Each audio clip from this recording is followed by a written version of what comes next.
Bueno, buenos días con todos.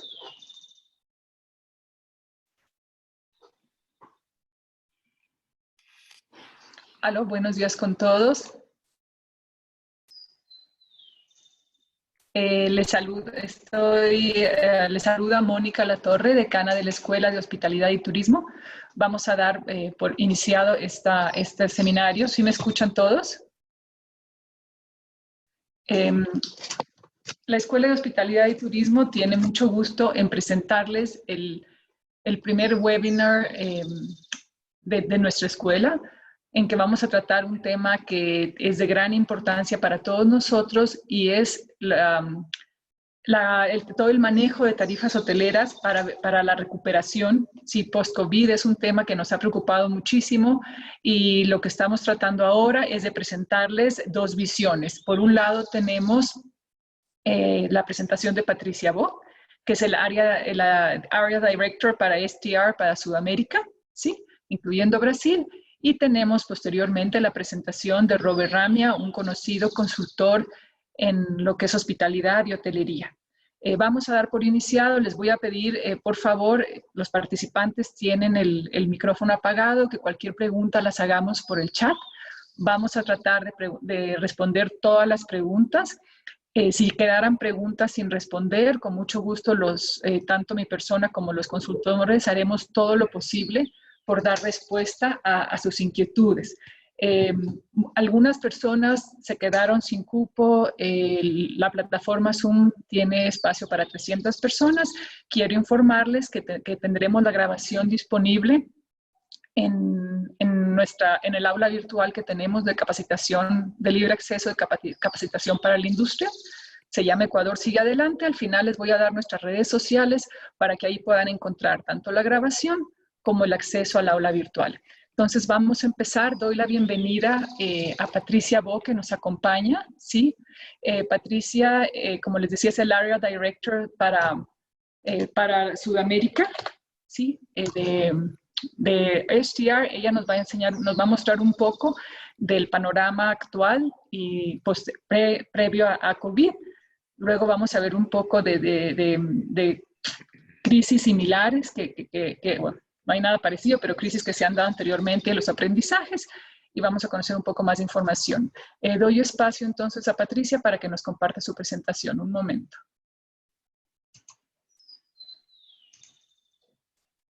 Adelante, Patricia. Gracias, Mónica. Buenos días a todos. ¿Me confirman, por favor, si se ve la presentación? Sí, Patricia, sí se ve. Listo. Bueno, pues buenos días a todos. Gracias a UDLA y a Mónica por la invitación. Desde STR llevamos prácticamente 2 meses viendo cómo se está moviendo el sector hotelero y el impacto que está teniendo el COVID-19. En nuestra página, para aquellos que les interese, tenemos una serie de webinars y de publicaciones sobre esta información en todas las diferentes regiones del mundo. Entonces, si alguien tiene interés en alguna otra región, desde el apartado de COVID-19 Updates puede acceder a más datos. Quería antes de nada comentarles que desde STR nos basamos en todas las leyes de anticompetitividad. Entonces yo voy a comentar sobre hechos pasados, pero no puedo entrar en ningún tipo de discusión ni incentivar qué tipo de comportamientos o qué decisiones en cuanto a estrategias de precios se deben llevar a cabo. Entonces, bueno, para avisarles desde ya.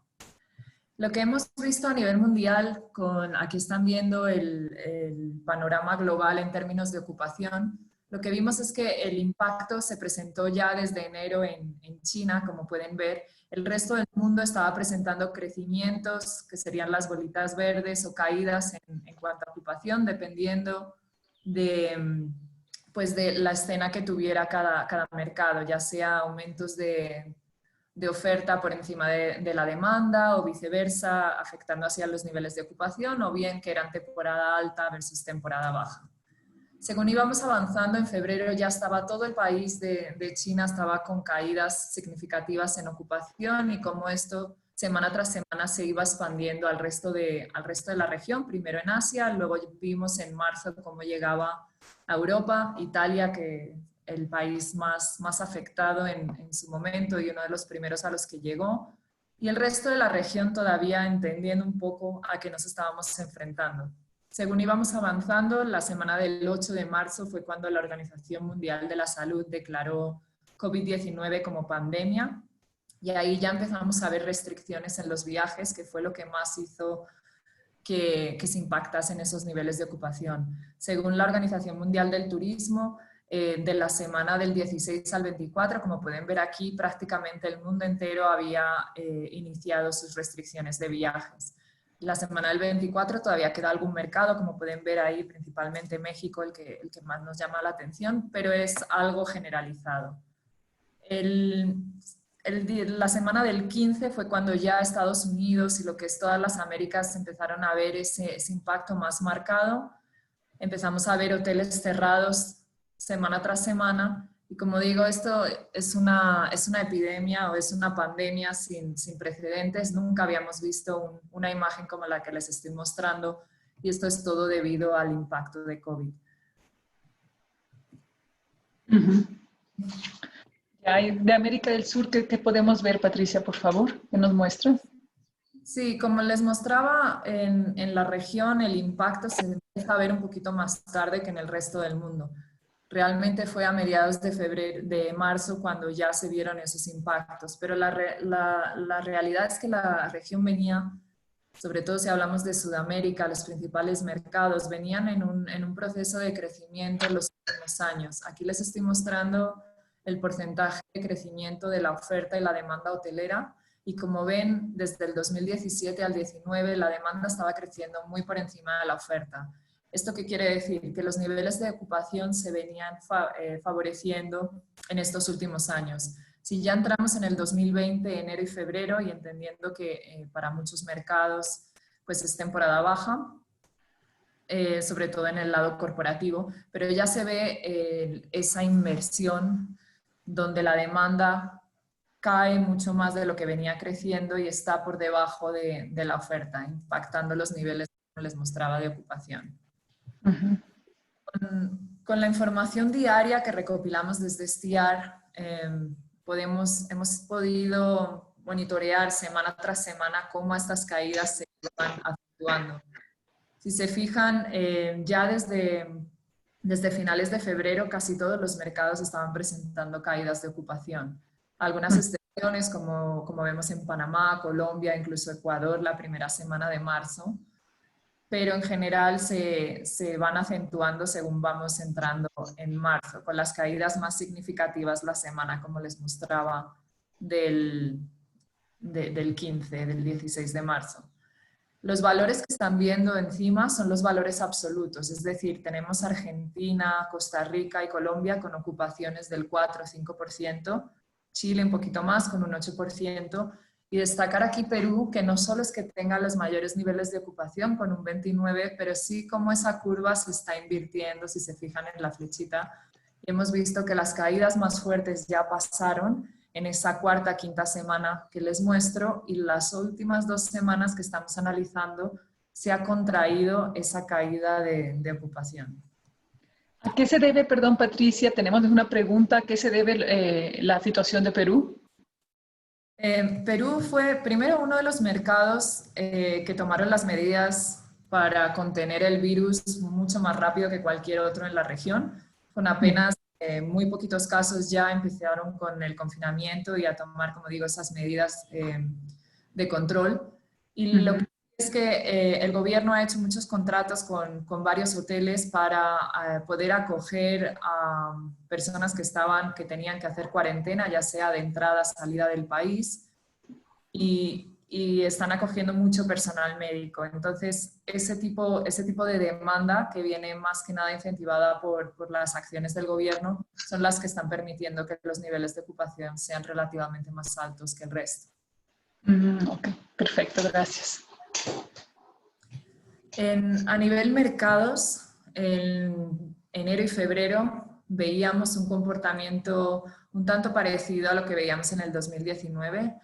En el 2019 destacábamos la diferencia entre los mercados del Pacífico y los mercados de la parte centroatlántica.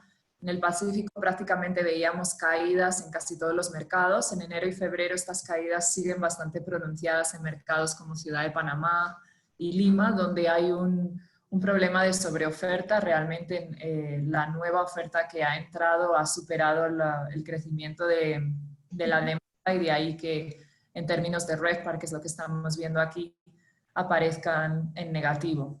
Santiago, por otra parte, ya venía desde el 2019 con todas las protestas del último trimestre.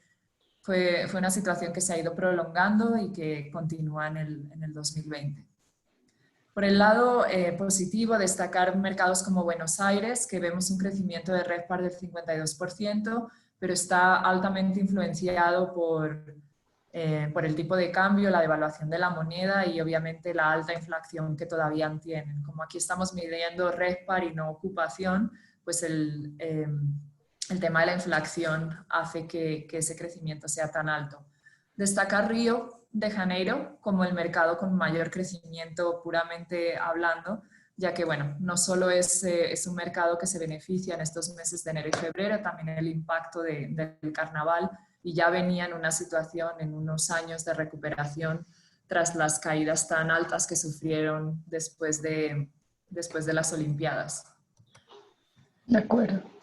Continuando con los mercados, aquí estamos viendo el día a día, o un poco destacar esos periodos en los que vemos la caída de casi todos los mercados, con la excepción de Santiago, que no sé que es está un poquito aglomerada toda esta gráfica, pero acá estarían viendo en verde Santiago, y ya venía con caídas desde comienzo del año, como les decía, ya desde el año 2019, el último trimestre, pero en general a primeros de marzo es cuando empiezan a caer todos los mercados. El último mercado en caer en esta zona negativa fue Río de Janeiro, aproximadamente entre el 10 y el 11 de marzo. Lo que les quería comentar es cómo ya llevamos un mes en estos puntos de baja, donde las ocupaciones están, y acá lo podemos ver un poco mejor, por debajo del 10% en su gran mayoría. A la izquierda tenemos los mercados con ocupaciones entre un 0 y un 5%. Sao Paulo es la que tiene la ocupación más baja a día de hoy. Estamos aquí con la última semana analizada, que sería del 6 al 12 de abril. Algunos creciendo un poco, como ha sido Santiago y Buenos Aires, Río y Ecuador con ocupaciones entre el 10 y el 20%. Y como les comentaba, Perú, obviamente Lima, siendo la capital y el principal mercado, es la que presenta el mayor crecimiento. Aquí estamos viendo, perdón, valores absolutos, no crecimiento. Entonces es un 31% de ocupación para Lima y casi un 27% para Barra de Tijuca. Barra es otro ejemplo en el que las medidas del gobierno y los acuerdos que se han hecho con la hotelería les está de alguna forma beneficiando, ya que esta zona se encuentra dentro de Río de Janeiro, es donde se realizaron las Olimpiadas, y es una región que ha sufrido mucho por problemas de sobreoferta y falta de demanda. Ahora lo que están haciendo es han hecho acuerdos para acoger a ancianos que están en situaciones difíciles y que no tienen cómo cuidar, pues no están ni en residencias ni tienen cómo cuidar de sí mismos o mantener los niveles de higiene que se les exige. Entonces los hoteles les están acogiendo, y de ahí que veamos ese nivel de ocupación más alto. Me pareció interesante traerles también el impacto de algunas de las ciudades por categoría. En líneas generales, con la excepción de Santiago, lo que estamos viendo es que las categorías más impactadas son aquellas categorías superiores, según nuestra definición, lo que llamaríamos Luxury Upper Upscale, que son las categorías, como digo, pues de mayor nivel. Estaríamos hablando de hoteles de 5, en algunos casos 4 estrellas, dependiendo de dónde estemos hablando. Y en el caso de Santiago, sí que el segmento que se ha afectado más con la caída del 31% han sido las categorías inferiores de Mid-Scale y Economy. Patricia, perdón, antes de que pases a esta lámina, sí, hay un par de personas que nos preguntan por qué en las láminas anteriores estábamos comparando países como Ecuador contra ciudades como Sao Paulo o Buenos Aires. ¿Es parte de la metodología o Sí. es solamente para mostrar un punto? Claro, en la gráfica anterior lo que les estaba mostrando eran los valores absolutos de ocupación. Tenemos algunos mercados que según vamos avanzando y como saben, los hoteles están cerrando en la región, en la mayoría de los países encontramos cierres de entre el 40 y el 50% de hoteles ya con las puertas cerradas temporalmente durante la pandemia. Eso que hace que según vayamos avanzando y según van cerrando los hoteles, los datos que tenemos disponibles para generar esos niveles de ocupación no están disponibles. Ya. En algunos casos he tenido que traer la información a nivel país, en otros a nivel mercado y en otros a nivel ciudad. Ok, muchísimas gracias. No, un placer. Tiene que ver realmente con la muestra. Ok. Con Quito, por ejemplo, si miramos el día a día, a niveles de ocupación, vemos cómo la caída significativa aparece a partir del 10 de marzo. Como decía anteriormente, es la semana en que la Organización Mundial de la Salud declaró la pandemia. Su punto más bajo lo encontramos entre la semana del 18 y el 26 de marzo. Se mantiene con los niveles en torno al 10%, algunos días sube, algunos días baja, y una ligera mejoría en los niveles de ocupación hacia los últimos días que les presento ahí, que sería llegando hasta el 9 de abril, es lo que ven en la gráfica, en realidad están hasta el 12. Es una pequeña subida de ocupación ahí que puede ser, como les decía, y no tengo ahí la certeza, si es porque los hoteles están acogiendo pues a personal médico o algún tipo de huésped de cuarentena. Sí, de hecho, hay algunos hoteles en Quito que están acogiendo huéspedes de cuarentena. Una pregunta, perdón, nos preguntan que si hay algo de datos de Ambato. Entiendo que Ambato todavía no está en la muestra de STR, ¿correcto? Correcto, sí. Obviamente toda la información que presentamos está en base a la información que nos llega de nuestros clientes. Entonces, hay algunos mercados, dependiendo del volumen de hoteles que trabajen con nosotros, podemos o no podemos segmentar de alguna forma esa información. Y perdón, una interrupción, la proyección que tienes en este momento, 10% y luego sube, ¿está tomando en cuenta todo el universo de la muestra o solamente los hoteles que permanecen abiertos? Es todo el universo, ¿cierto? Sí, todo el universo. Ok, gracias. Un placer. En términos de tarifa, aquí vemos el ADR, bueno, la tarifa y el RevPAR, también desde primeros de febrero hasta la fecha. Veíamos cómo Ecuador alcanzó su tarifa Quito alcanzó su tarifa más alta con casi $118 en el día 12 de febrero y cómo a partir de ahí va bajando ligeramente la tarifa. A partir del anuncio de la OMS, vemos que las tarifas caen más significativamente. El punto más bajo que identificamos fue el último día del mes de marzo, con una tarifa de $46. Estamos hablando de una diferencia de 40% entre ese pico más alto y el punto más bajo en cuanto a tarifa promedio. RevPAR está mucho más afectada, ya que aquí estamos metiendo también, haciendo la comparación con ocupación y obviamente veíamos que los niveles de ocupación bajaron muchísimo más, de ahí que el RevPAR se vea tan negativo. Ok. Quería hacer una comparación con China, Mónica, porque ¿Sí? realmente sé que China no es comparable con muchos de nuestros mercados, pues por tamaño, economía, en fin, política, ¿no? El sistema político que tiene el país, pero es el único indicador que tenemos hoy en día de cómo se está avanzando en esta crisis que vivimos hoy, ya que ellos comenzaron unos meses antes que nosotros, entonces están en otra parte, digamos, de la curva, en otra parte del ciclo de la que estamos hoy aquí en la región. Ujú. Miramos desde enero, aquí una de ciudades dentro de lo que es China, destacando ahí Beijing, Shanghái, Guangzhou y Shenzhen como las principales ciudades capitales y más, tanto en producción como actividad económica. Y todas más o menos venían siguiendo la misma tendencia, cada una a su propio nivel, pero venían con una tendencia muy similar a la que se veía en años anteriores. En China, el Año Nuevo chino empezaba justo en esa semana en la que estamos aquí analizando antes de que se hiciera el confinamiento y el cierre de Wuhan. Y ya en el momento en el que se empieza a ver el impacto de COVID-19, todas las ocupaciones se comportan de la misma forma. Más o menos es una semana, entre 1 y 2 semanas, esta primera semana en la que se toman las medidas ya de cierres de ciudades y una segunda semana para llegar a los puntos más bajos de ocupación.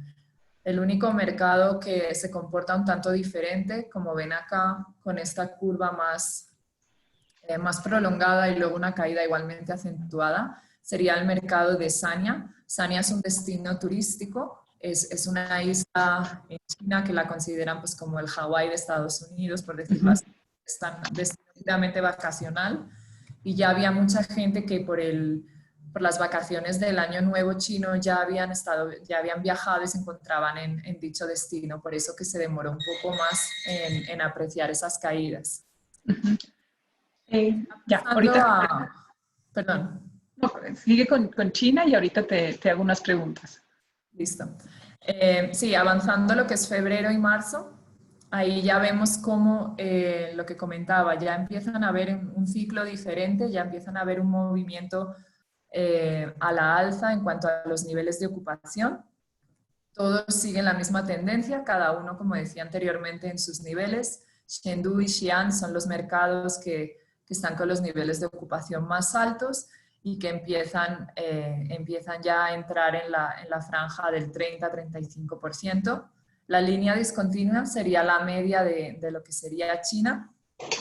Y como ven, hay algunos mercados como el que les comentaba de Sanya, que es un mercado turístico, que presenta, aunque tengan unos niveles de ocupación más bajos, presenta esos picos destacables que corresponden con los fines de semana. Y esto es algo interesante porque después de 2 meses completos de confinamiento como tuvieron en China, lo que hemos estado viendo y hablando con los representantes que tenemos en este país, nos decían que la gente en cuanto puede y se levantan esas medidas de control, están saliendo a ciudades que son menos aglomeradas o incluso a destinos turísticos que haya contacto con la naturaleza, porque la gente tiene esa necesidad. Yo creo que es algo muy obvio en el ser humano. Entonces, lo que hemos aprendido un poquito de China, viendo este periodo que les mostraba, es que una gran parte de los hoteles cerraron. Sin embargo, según nuestra información, entre un 83% y un 98% de los hoteles que cerraron ya han reabierto sus puertas tras 2 meses. Mm. 83% lo encontramos en las categorías inferiores, lo que son categorías de mid-scale y economy, y los hoteles donde ha habido un mayor porcentaje de aperturas, de reaperturas, mejor dicho, es en los segmentos de lujo. Perfecto. Patricia, una pregunta nada más. Nos están preguntando el público cuándo se levantó la orden de confinamiento en China. O sea, ¿al cuánto tiempo fue automática la respuesta del mercado? O... No, no, primero no fue en toda China, sino que fue según las diferentes regiones. Entonces, cada región fue levantando esas medidas paulatinamente. En Ujú. algunos casos, como es la capital pues en Shanghái, por ejemplo, siguen con algunas medidas restrictivas, están levantando la actividad económica de forma, como decía, paulatinamente, es decir, han permitido un porcentaje de la población que vuelva a las actividades económicas y así están siguiendo dependiendo de cómo van viendo los impactos de las curvas de casos, si cómo van decreciendo y van minimizando, digamos, esa curva de casos. Entonces, no ha sido algo generalizado. Eso Claro, que pero perdón, en cada ciudad o sea, que se levanta la medida, ¿cuánto según sus estadísticas, cuántos días, me están preguntando, tarda el mercado en reaccionar? Sí, es que no tengo una respuesta directa porque cada mercado está reaccionando de una forma. Los mercados que dependen más del corporativo y que dependen más de una demanda o de una demanda internacional están teniendo una recuperación más lenta. La demanda que estamos viendo que está volviendo de forma más rápida es el mercado local, el segmento vacacional de fin de semana y algunos corporativos puntuales como les muestro ahí, en zonas donde se ha reabierto la industria. Entonces no tengo una fecha o un periodo específico. En general son 4 semanas en las que vimos las quedas principales y a partir de ahí en torno a 10 puntos de ocupación se han ido viendo en las 2 primeras semanas. Entonces en esas semanas después unos 10 puntos de ocupación, pero eso no es algo que estemos viendo que cada 2 semanas vamos a crecer 10 puntos de ocupación, porque cada mercado está creciendo de una forma y es muy probable que volvamos a ver en algún momento, según los comentarios que nos están haciendo, es que lleguemos a un punto de ocupación y que se pueda dar otra oleada del virus y tengamos que, digamos, parar o volver a entrar en ese periodo de caída. Entonces no hay una fecha, yo sé que es lo que todo el mundo quiere, sobre todo los que están preparando presupuestos, saber, bueno, de cuánto podemos hablar y a partir de cuándo nos podemos volver a la normalidad. Creo que nadie sabe eso. Lo que vemos es, como te digo, en las 2 primeras semanas tras las bajas mayores, vemos 2 semanas 10 puntos de ocupación que aumentan. No seguimos viendo que vayan aumentando cada 2 semanas otros 10 puntos, sino que está mucho más parado y más paulatina esa recuperación. Ok, tenemos una pregunta más. Si hay algo de demanda internacional en China. Nosotros no hemos visto nada, según entiendo todavía son muy pocos los vuelos que han abierto. De hecho, no tengo los datos conmigo, ahí les estaría debiendo eso, pero entiendo que lo que se está haciendo en China es abrir primero los vuelos domésticos, usar algunos aeropuertos como hubs para viajar internamente, intentando evitar que ese sea el aeropuerto de Beijing, porque pues Beijing es todavía donde hay mayor concentración de gente y donde todavía hay más casos. Entonces están intentando evitar que haya flujo de personas hacia la capital. Entonces están usando algunos mercados secundarios como aeropuertos clave de conexión. Entiendo que con algún país dentro de la región ya pueden estar abiertos los aeropuertos, pero no tengo el dato 100% como para confirmarles. Ya, una pregunta más antes de que pases.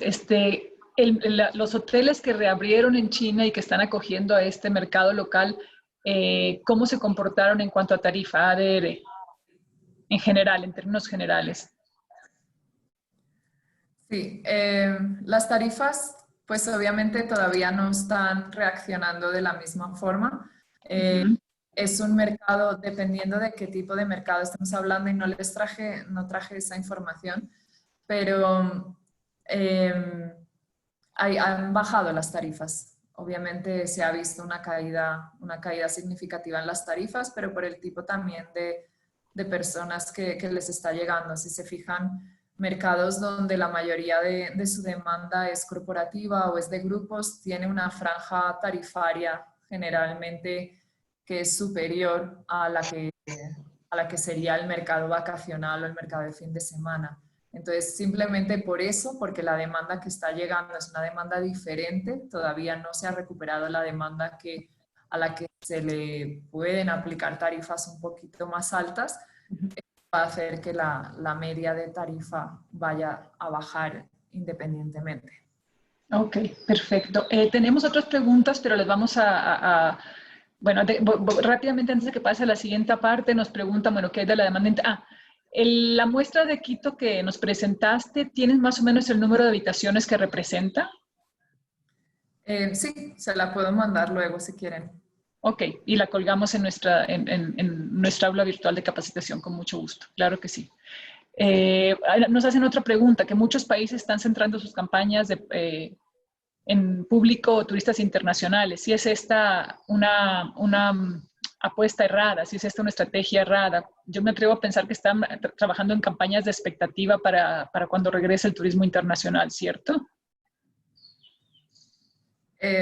Pues no sé de qué campañas están hablando específicamente, pero me imagino que ese tipo de campañas se estarán haciendo más a largo plazo, porque lo que nosotros entendemos es que la demanda internacional va a demorar más en volver que la demanda local.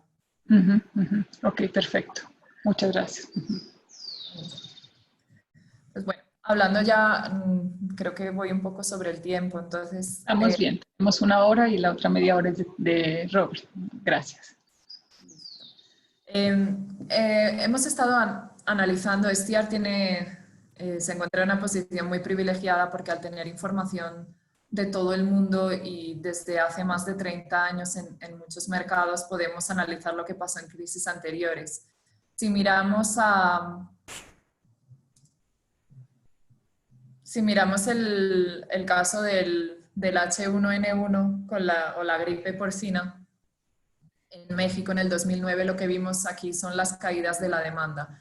Este es un caso en el que la demanda se vio afectada, no todavía a los niveles que vemos hoy en día, pero sí que el proceso fue muchísimo más corto. Aquí estamos viendo cómo la demanda vuelve tras 9 meses.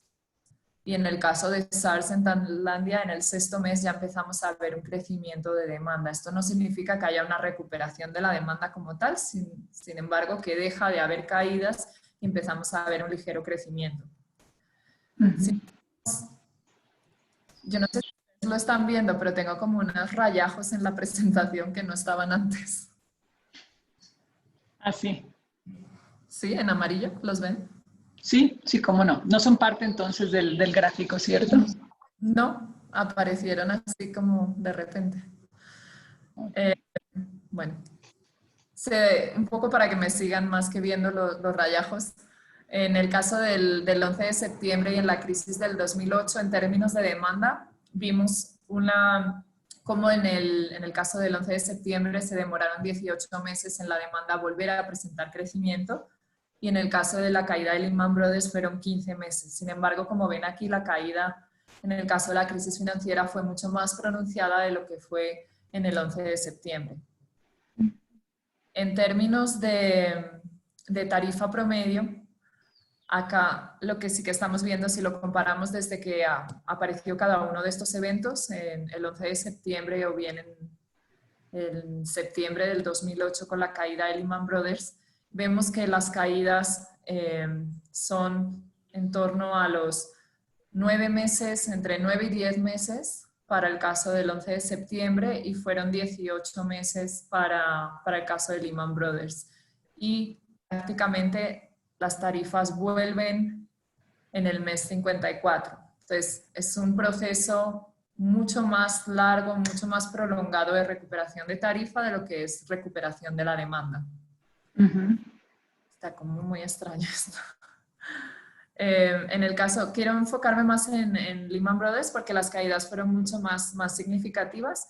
Como ven aquí, estamos hablando de 19 y 37 meses entre el inicio del evento, el pico de caída más significativo y la recuperación de la tarifa promedio. Aquí sí estamos hablando de recuperación porque estamos a los mismos niveles de tarifa promedio que estábamos pre-crisis y post-crisis, como ven, de $108. Entonces son procesos muy largos de recuperación de tarifa promedio. Destacar el segmento de lujo y upper upscale como la demanda que empieza a crecer antes es la demanda transitoria y la de grupos se demora mucho más en recuperarse. Entonces, son puntos y lecciones interesantes a tener en cuenta pensando en, bueno, cuál va a ser nuestro foco hacia atraer la demanda y sobre todo cuando hablemos ya de tarifa promedio, entender a qué demanda le estamos ofreciendo qué. Pues no toda la demanda tiene el mismo poder adquisitivo ni la misma variedad, digamos, de tarifas que se les puedan ir ofreciendo. Entonces, Ahora, Patricia, sí, perdón, ahorita que acabes te hago una pregunta, perdón. no, dale. Así, veíamos ahí, obviamente has presentando varios tipos de crisis, pero me atrevería a pensar que en términos de seguridad, porque esta obviamente no es una crisis de tarifas, es una crisis de seguridad, de accesibilidad. Podríamos equiparar la recuperación más al 911, que fue algo en que toda la gente sentía esta inseguridad, si bien era localizada, ahora es una inseguridad que se siente a nivel mundial, global. Pero el Lehman Brothers, si bien fue un golpe muy fuerte, fue algo que estaba localizado, mientras que el 9/11 hubo en cierta forma un sentimiento de inseguridad general. ¿Podríamos equiparar este COVID-19 un poco más con los efectos del 9/11 o qué opinas tú? Mi opinión, no, Sí, creo que no, porque realmente lo que estamos viendo hoy está afectando a todo el mundo y de una exacto. forma igualmente, el impacto es equitativo para todas partes del mundo. No es como en el 11 de septiembre donde vimos el efecto en Estados Unidos y obviamente el efecto en ciertos mercados principales que se consideraban como de riesgo y que podrían tener ese miedo. Sí que hubo menos viajes, pero la gente seguía viajando y no era una crisis como es ahora, es una crisis sanitaria. Entonces, eso es algo que está generando un miedo y un tipo de restricciones muchísimo más fuertes de las que hemos visto en cualquier otra crisis. De la forma en la que yo estoy viendo, según sigo analizando los datos, yo creo que va a ser una recuperación lenta. Yo creo que hemos visto ya las caídas más marcadas y a partir de aquí vamos a ir viendo recuperación de una forma muy lenta y muy paulatina. Es muy probable que si no se consigue una vacuna, no se consigue contener realmente el virus, podamos ver caídas nuevamente y momentos de recuperación. O sea, realmente el ciclo puede ser un prolongado, va a ser seguro, pero puede ir como con altibajos dependiendo de cómo vayamos evolucionando. Realmente estamos a expensas, creo que nadie sabe. Yo no me atrevería a decir qué es lo que va a pasar, creo que nadie lo sabe, dependemos mucho Así de es. vaya tratando y conteniendo este virus. Claro, y mucho menos como en el caso, por ejemplo, de Lehman Brothers, que fue algo muy puntual. O sea, ninguna de las crisis, ni aún la de seguridad del 9/11 se equipara con lo que estamos viviendo actualmente. Lamentablemente no. Ok, ok, bueno, Pero pero bueno, creo que... Ujú. hay Solamente una buena. pregunta, antes de que pasen las buenas noticias, nos están preguntando qué acciones promocionales se realizaron en los casos históricos. Por ejemplo, en el 9/11, ¿tienen ustedes alguna información o en el caso de Lehman Brothers, qué hicieron los hoteles para tratar de recuperar su ADR y su RevPAR? ¿Hay algo de información de eso? Yo no recopilamos información sobre las acciones que se tomaron como tal. Ujú. Pero simplemente podemos monitorear el impacto que esas acciones que se tomaron tuvieron en los resultados y en el rendimiento hotelero. Pero, por ejemplo, estaba justo analizando durante el periodo del 11 de septiembre en Nueva York si hubo cierres de hoteles y realmente en todo lo que es el año tuvimos solo 3 hoteles cerrando en un mercado como Nueva York que tiene pues una oferta hotelera altísima. Ujú. Entonces, solo un poco como indicador de que realmente no estamos en una situación parecida. Creo que las medidas van a depender mucho, y esto ya es mi opinión personal, pero van a depender de cómo cada gobierno reaccione y de cómo se levanten pues también las restricciones de viajes, de cómo empiecen las aerolíneas a volver a la normalidad y cuál va a ser la nueva Claro. normalidad, que creo que eso es algo que tenemos que tener en cuenta. Ok, y la última pregunta antes de que pases allá y seguimos, por favor, estamos un poco sobre el tiempo. Nos preguntan cómo ves el futuro de Airbnb. Ah, pues no tengo como información para Ustedes no decir manejan esa al información, ¿correcto? respecto. No, no la manejamos, pues me Eso lo imagino, dejamos para Tito Rami, entonces, para el señor Robert Rami. Ujú. sí, seguro él Gracias. está más capacitado que yo. De acuerdo, es que estaban insistiendo en preguntas. Vamos adelante con las buenas noticias entonces, Patricia, por favor. Sí, realmente la buena noticia que tenemos es que es algo humano, es algo que vemos cada vez en crecimiento, y es que la gente quiere viajar, ¿no? O sea, el nivel de personas que estaban viajando cuando cualquiera de estas crisis y el que teníamos hoy en día es completamente diferente. El turismo está creciendo, la gente quiere viajar y eso lo hemos comprobado con algunas encuestas que hemos realizado o que tenemos a través de Tourism Economics, que es un partner nuestro de STR. Estamos viendo que la intención de viajar, en este caso están viendo desde Estados Unidos, continúa creciendo y en los últimos meses continuaba creciendo. Entonces es una tendencia que venía a la alza. En una encuesta que hicimos el pasado 10 de marzo a 300 personas de China, 300 chinos, nos comentaban que el 50% todavía tenía intención de viajar a nivel internacional comparado con los últimos 12 meses. Entonces, entendiendo el mercado chino como un mercado potencial de demanda altísimo, pues son datos positivos. Y yo creo que la gente, y lo que hemos visto en China, en cuanto tiene esa oportunidad de viajar, aunque sea domésticamente primero y luego internacionalmente, lo va a hacerlo porque es como una necesidad que tenemos todos de alguna forma. Que hemos visto en todas las crisis, aunque estamos diciendo que el impacto no puede ser comparable, pero lo que hemos visto en todas las crisis es que la industria del turismo siempre se recupera. O sea, si es algo que podemos hablar en cuanto al turismo, es que es una industria de resiliencia en todos los sentidos. Entonces, un poco como quería dejar o acabar con una nota positiva, porque aunque lo que estamos viviendo es una situación sin precedentes, tenemos muchos aprendizajes que hacer de esta crisis y sin duda vamos a salir de ella con mucha más fuerza y con una cabeza y una noción diferente sobre cómo debemos actuar. De acuerdo, Patricia, pues muchísimas gracias por la intervención, por toda esta información. Repito, la grabación va a estar disponible en nuestras redes sociales que voy a mostrar al final. Para quien no alcanzó a analizar algunas de las diapositivas que mostraste, te agradezco. Ahora le voy a dar la palabra a Robert Ramia, que va a hacer un análisis y nos va a dar algunas perspectivas de esta información. Muchas gracias. Gracias.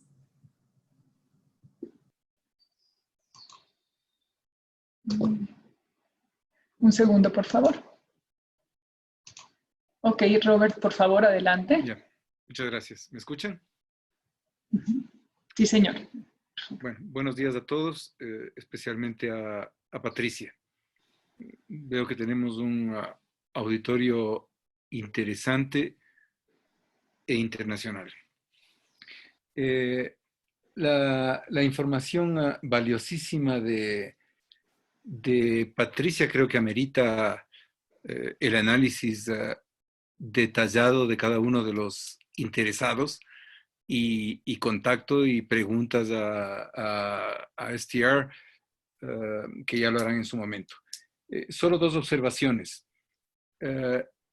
Patricia, me pareció ver que la recuperación del mercado vacacional estaba antes que el corporativo. Patricia, tienes que habilitarle todo el micrófono, Robert, por favor, porque ahorita tú estás de host. Sí, entonces que le habilites, sí, para que puedas compartir la presentación, para que pueda contestar ella. Ya. Ok. Gracias. Realmente lo que hemos visto es que el segmento vacacional es el que ha vuelto antes. Ya, y el segundo punto, más capacitado que tú, jamás. Así es que con esa aclaración empiezo. Bueno, voy a compartir la pantalla.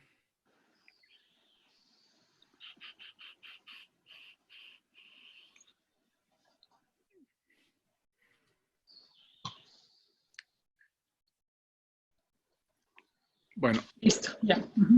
Estrategia de las tarifas hoteleras para la recuperación. Debería decir unas ideas sobre la estrategia de las tarifas hoteleras para la recuperación, porque este es un tema obviamente mucho más sofisticado que solamente unos minutos de conversación. Aquí hay una bonita cita que dice, move from being a day-to-day manager to a strategic thinker. La saqué por ahí de un documento de Cornell University, pero sí, todo esto se trata de cómo visualizamos el futuro inmediato, el futuro medio, el futuro lejano, y qué escenarios podemos crear dentro de ese futuro, qué alternativas podemos tener para una decisión. En otras palabras, no pensemos en que en 2 semanas volvemos a la normalidad y ponemos tarifas y sí sabemos lo que hacíamos con las tarifas. Pensemos un poco más allá y con opciones. Premisas para esta presentación. Una, de que va a viajar quien tenga que viajar. En otras palabras, si estoy absolutamente obligado, lo voy a hacer. Si no, no en primer lugar. Después lo hará el cliente corporativo, pero con menor presupuesto. En esta discrepancia y en este enfoque, tengo que decir que el mundo va a quedar económicamente golpeado. Los segmentos socioeconómicos, con la excepción de los muy altos, tal vez de los altos, van a quitar de su prioridad de gastos en los primeros meses viajes, entretenimiento, pequeños lujos. Además, el viajero que tiene dentro de los segmentos etarios normalmente más hacia tercera edad que hacia jóvenes, no quiero decir que no haya jóvenes y que no haya personas de 50 años, pero ese segmento turístico de tercera edad va a tener más temores para viajar. Entonces, mi suposición es que el primero que se va a reactivar, además de aquellos que tienen que viajar sí o sí, va a ser el cliente corporativo, pero con menor presupuesto, con menos viajes al año. Ese cliente además aprendió que las reuniones virtuales funcionan en muchas ocasiones. Entonces ya va a tomar la práctica de hacer más reuniones virtuales que antes y se va a ver menos obligado a tanta reunión presencial. No creo que vaya a haber en el reinicio un negocio importante de convenciones y seminarios, porque involucra acumulación de personas, involucra asumir un poquito más de riesgo. El último de la lista, leisure. En otras palabras, en mi criterio, el último en recuperarse va a ser el segmento de Tour and Travel, esa vacación de fin de semana a la costa. La pregunta es, ¿realmente vamos a cambiar con la crisis? Porque... perdón, Tito, que te interrumpo, pero en el caso de China vimos que pasa algo diferente, ¿no? En cuanto a leisure, ¿no? Que la gente quiso salir, ni bien se levantó, empezaron a viajar algunos para estar en la naturaleza. Es posiblemente lo mismo que suceda con destinos turísticos importantes como Cancún, otro destino como esos Galápagos. Entonces, voy a aclarar en unas transparencias más que este enfoque del negocio de turismo se está hablando más bien de los hoteles de ciudad, no de los destinos y de los hoteles destino. Incluso vamos a hacer un comentario sobre Galápagos. Entonces, gracias la observación. Las preguntas sobre si vamos a cambiar con la crisis es, ¿qué es lo que hacíamos antes? ¿Qué tan buenos éramos antes de la crisis para fijar las tarifas? En mi opinión, no mucho. Hacíamos rate shopping todas las semanas, todos los días. O sea, entrábamos a investigar en internet cuáles son las tarifas que está cobrando la competencia y otros hoteles. Yo les digo que no, porque en mis frecuentes prácticas de rate shopping de Quito, ocasionalmente de Guayaquil, ocasionalmente de Manta, encuentro que no están enterados de lo que hace un hotel y otro. ¿Qué nos hace pensar que ahora vamos a hacerlo bien? O sea, si antes no podíamos manejar con la mayor eficiencia, esto quiere decir buscando el mejor RevPAR, ¿qué nos dice que ahora vamos a hacerlo bien? ¿Cuántos entienden, por ejemplo, el MPI de STR en sus reportes, el Market Penetration Index? ¿Cuántos les dan importancia? ¿Cuántos utilizan el índice en sus decisiones frecuentes? ¿Cuántos reportan y discuten este índice con los propietarios? No mucho, no mucho. ¿Cuántos de ustedes, hoteles, delegaron toda la responsabilidad del revenue management y pricing en la cadena hotelera o el grupo operador? No quiero enfrentar a nadie, pero sí tengo que decirles que hoteles de cadena en el pasado inmediato, enero, febrero, no voy a decir marzo, tarifa plana toda la semana, todos los días del año, sin importar cuándo sube la demanda, cuándo baja la demanda. Tarifas, bueno, no, luego algún otro comentario, pero no es un tema de hablar de cadenas, sino de estar consciente que la delegación del revenue y del pricing en la cadena no es suficiente. Tiene que cada uno de ustedes vigilar su propio negocio.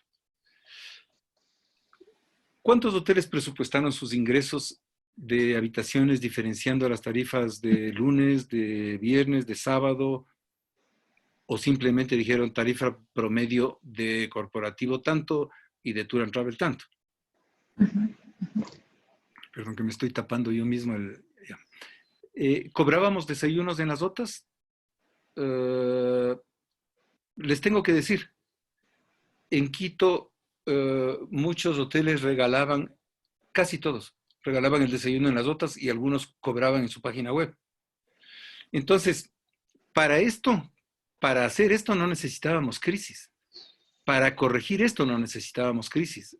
Necesitamos procedimientos, formalidad y un poquito de dedicación a la información que está disponible.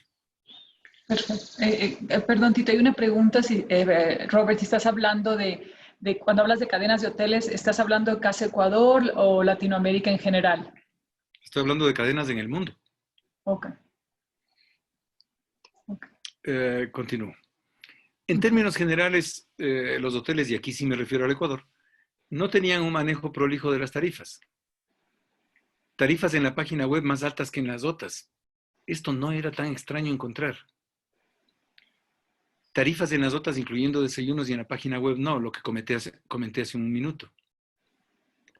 Tarifas en las OTAs parecidas y hasta inferiores a las tarifas corporativas. O sea, ya la tarifa en la OTA se acerca tanto a la corporativa, y tengo que decirles que de un hotel en particular, la tarifa en la OTA era más baja que la tarifa corporativa. Entonces, estamos compitiendo contra nosotros mismos para perder un cliente, llamémosle frecuente, que es el corporativo, y que no nos cuesta comisión, sobre uno en una OTA que además nos cuesta comisión. Tarifas para walk-ins no necesariamente con estrategia. Criterios para fijar tarifas. Algunos hoteleros no identifican adecuadamente su primer set competitivo o lo subestiman sin informarse. Y en este punto quisiera que Patricia, por favor, nos hiciera algún comentario sobre el tema de los sets competitivos. Bueno, ¿en qué sentido? Perdona. ¿Cómo elegir el set competitivo o en qué fijarse? ¿En qué consiste el set competitivo? ¿De cuántos hoteles recomienda STR? ¿Qué tipo de sets competitivos hay? Sí, para nosotros, bueno, por exigencias de confidencialidad necesitamos que haya un mínimo de 4 hoteles para crear un set competitivo. El set competitivo primario debe ser su competencia más directa, es decir, aquellos con los que compites por cercanía, por tipología de hotel, servicios, etcétera, pero muy enfocado en lo que están buscando una demanda muy similar para poder realmente entender cuál es la cuota de mercado, el market share de ese principal grupo competitivo.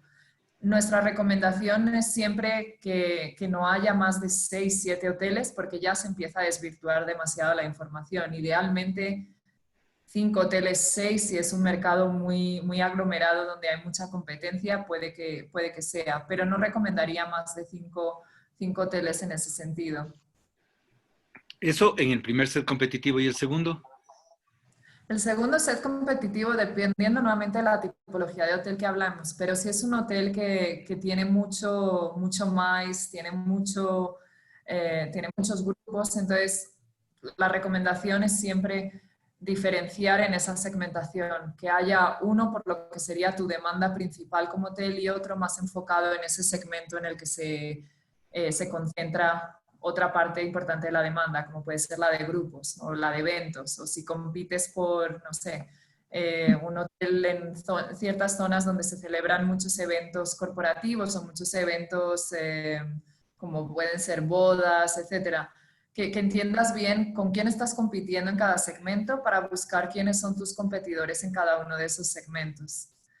Y otro segundo set competitivo que puede ser en el caso de que no tengas un segmento muy, muy definido, como puede ser el de grupos o el de eventos, es siempre mirar a un set aspiracional y un set competitivo más realista. Es decir, si tú ahora mismo te encuentras compitiendo con los 4 o 5 hoteles X, ¿dónde quieres posicionarte? Tienes opción de crear un set competitivo al que quieras llegar con aquellos hoteles que están un poco por encima tuyo, puede que sea en servicios, puede que sea en tarifa, y buscar cómo minimizar ese gap, ese espacio, para poder ir acercándote a ese set aspiracional. Esas son siempre nuestras recomendaciones. Muchas gracias, Patricia. Perdón, Robert, nos están pidiendo si pones un instante la lámina anterior. Parece que quieren o tomar alguna foto o ver alguna información. Solo la lámina anterior, un segundo y vamos adelante porque ya estamos sobre 1 hora. Con gusto. Sí. ¿Soy yo el responsable de la hora? No, ¿no? No, no te preocupes. Espérame un ratito. Te cuento un poquito, que querían ver la lámina anterior. Ok. Me imagino que a esa se refieren, ¿sí?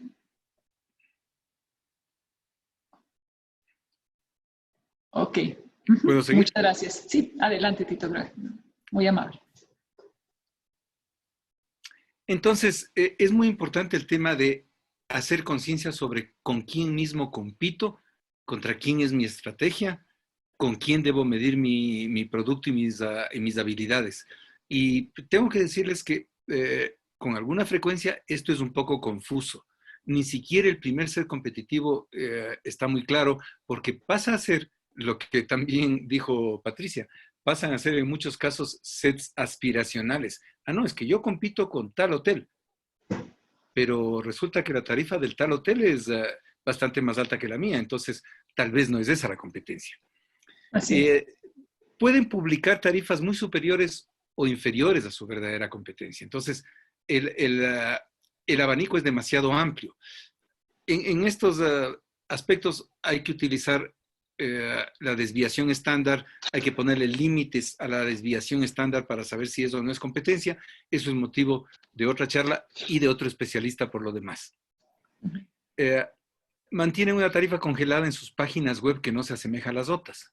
O sea, no son tarifas dinámicas en muchos casos de los hoteles independientes, pero la verdad en algunos casos en hoteles de cadena también siempre está la misma tarifa en la página web.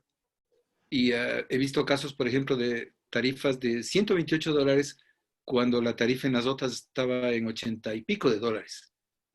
He visto tarifas al revés. He visto tarifas de 89 dólares durante meses en algún hotel de Quito y su tarifa publicada en realidad era superior.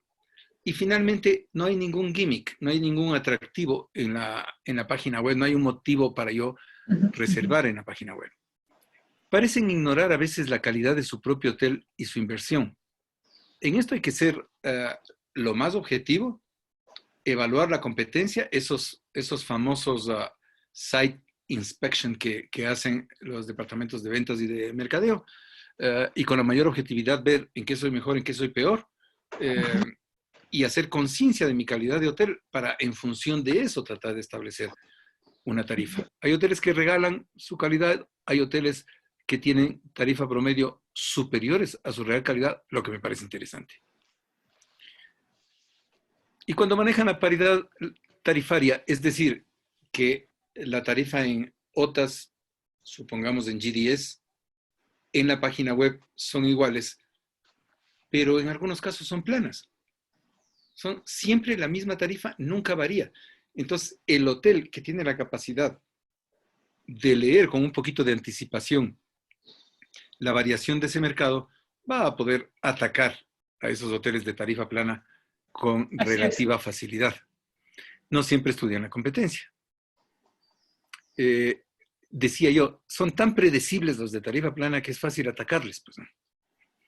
No siempre distinguen cuando la demanda de la ciudad va a aumentar, ha aumentado, ha disminuido. Yo me he topado con casos concretos de revisar en mis divertidos rate shoppings que hay varios hoteles cerrados mañana. Varios hoteles, digo 3 o 4 hoteles en Quito, llamémosles importantes, cerrados mañana. Y el resto de hoteles sigue vendiendo a su misma tarifita anterior en la web. No, pues si hay hoteles cerrados, quiere decir que la ocupación está subiendo y quiere decir que yo puedo subir mi tarifa. Estas son estrategias mínimas. El estudio de la competencia, les decía yo hace unos minutos, no necesariamente es tan simple, ¿no? Debe al menos analizar ocupación, tarifa y repar. A veces ocupación con repar, tarifa con repar. Los indicadores del set competitivo primario para indicar diferencias, para identificar diferencias negativas o positivas. En esto tendría que nuevamente explicarles, Patricia, un poco más, pero la idea es que si yo obtengo, en este caso a través de STR, indicadores de revenue, de tarifa promedio, de RevPAR, de mi set competitivo y de la ciudad, en función de eso comienzo yo a hacer mi estrategia para mañana, para pasado, etcétera. Se descartan, lo mismo que dije antes, se descartan los hoteles cuyos índices estén a más de una desviación estándar del ser competitivo. Es decir, era mentira que yo con mi hotel de $65 de tarifa promedio sea competencia del hotel de $105 de tarifa promedio. Y cuando vemos la desviación estándar, vemos que está más lejos de la desviación estándar. Entonces, ese ya no es, contra ese no estoy compitiendo. Por cierto, cuando digo que esto es sofisticado, es que dentro del propio set competitivo, aun si está bien establecido y todo está perfecto, todavía la estrategia no es igual para cada hotel. Entonces, alguien que en el set competitivo se encuentra, supongamos, en el puesto 2, no necesariamente tiene que aplicar la misma estrategia cuando está en el puesto 4 o en el puesto 5. Además, el uno puede estar más cerca de un sitio X, de un centro de convenciones un poquito más que yo, puede estar más cerca de un mall que yo. Entonces, no hay recetas mágicas para aplicar estrategia de tarifas solamente observando el set competitivo, pero a partir de ahí empezamos. Así es. La tarifa corporativa. La tarifa corporativa, para empezar, no es verdad que sea una sola la tarifa corporativa. Todos tenemos la tarifa preferencial de quien produce muchos room nights, la normal de las cuentas antiguas, la tarifa de cuenta nueva. Algunas de esas incluyen desayunos, otras no. Así se dan las negociaciones, así son los fenómenos. ¿Esas tarifas guardan alguna relación con otra tarifa? ¿Qué quiero decir con esto? ¿Está a un porcentaje más alto de las OTAs? ¿Está entre las OTAs y mi tarifa promedio?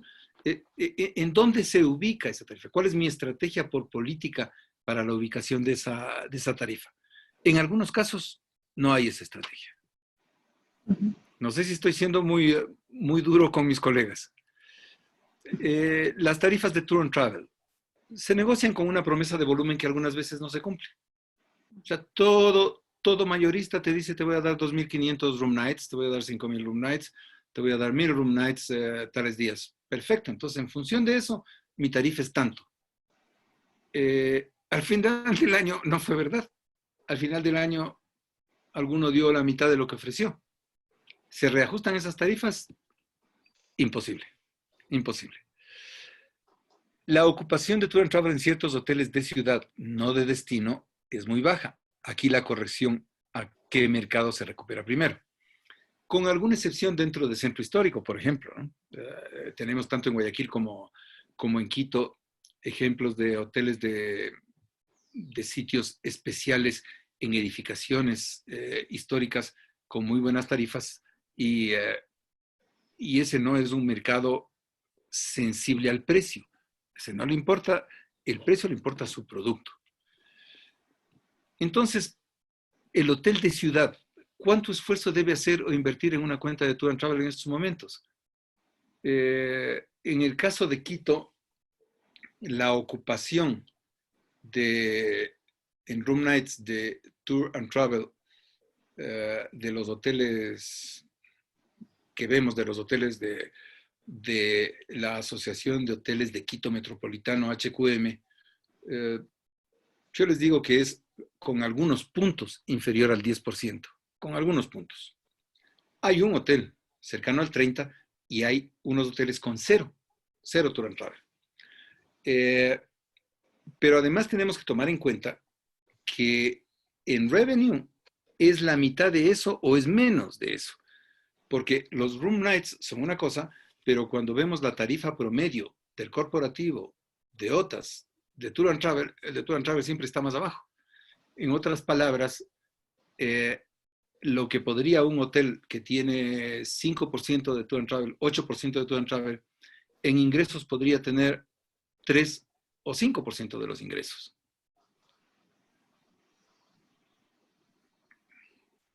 Supuestos del día que reempezamos. La economía se puede contraer como nunca antes. El FMI anuncia, por ejemplo, para España una contracción del 8%, que es algo que no hemos oído en décadas. La expectativa de crecimiento de Latinoamérica para este año era 1.8%, que créanme, no era tan mala. Era mejor que la de algunas zonas. La economía ecuatoriana ya tenía un déficit presupuestario del 3.1% en este año. Pero también tengo que decir que estas son cifras relativas, porque el déficit de caja es el doble que el déficit presupuestario, y lo estamos viviendo. Y lo vamos a vivir. Cuando reabramos el problema de caja, lo van a tener las compañías, los van a tener los turistas, los van a tener todo el mundo. Entonces, no es una realidad de crisis comparable con las anteriores, como decía Patricia, esta es diferente. Solo el 38% de la población económicamente activa en el Ecuador tenía un trabajo formal, aportaba al IES y los impuestos focalizados de la pandemia. Pero cuando reiniciemos esa misma población va a ser inferior. Entonces, es una economía reducida en cantidad y en calidad.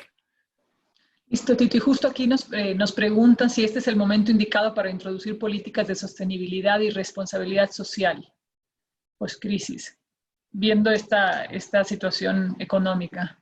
Yo creo que hay dos medidas que propietarios y operadores deben estar considerando masivamente, ¿no? Masivamente.